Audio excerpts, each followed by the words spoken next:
మన భారత ప్రధాని మోడీ గారు పరమ శివభక్తుడు. రీసెంట్గా మన రాష్ట్రంలో ఉన్న ప్రముఖ పుణ్యక్షేత్రమైన శ్రీశైలంలో ఉన్న రెండవ జ్యోతిర్లింగమైన మల్లికార్జున స్వామిని, శక్తిపీఠం బ్రహ్మరాంబిక అమ్మవారిని దర్శించుకున్నారు.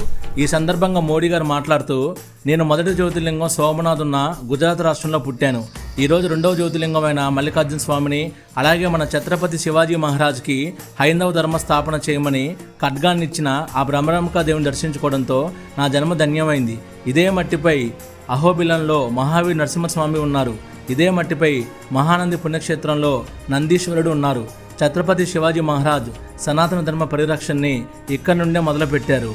నేను బ్రహ్మరాంబిక అమ్మవారిని ఈ రాష్ట్రాన్ని వికసిత ఆంధ్రప్రదేశ్గా తీర్చిదిద్దే వరకు, ఈ దేశాన్ని వికసిత భారత్గా తీర్చిదిద్దే వరకు నాకు శక్తినివ్వాలని నేను బ్రహ్మరాంబిక అమ్మవారిని ప్రార్థించానని చెప్పి మోడీ గారు అన్నారు. నిజంగానండి, మోడీ గారిని చూస్తే ఒక నిజమైన సనాతని, ఒక నికాసైన హిందువు ఎలా ఉంటాడో అర్థమవుతుంది. ఆ మల్లికార్జున స్వామి ఆశీస్సులు, బ్రహ్మరాంబిక దేవి ఆశీస్సులు మోడీ గారికి ఎల్లప్పుడూ ఉండాలని కోరుకుంటున్నాను.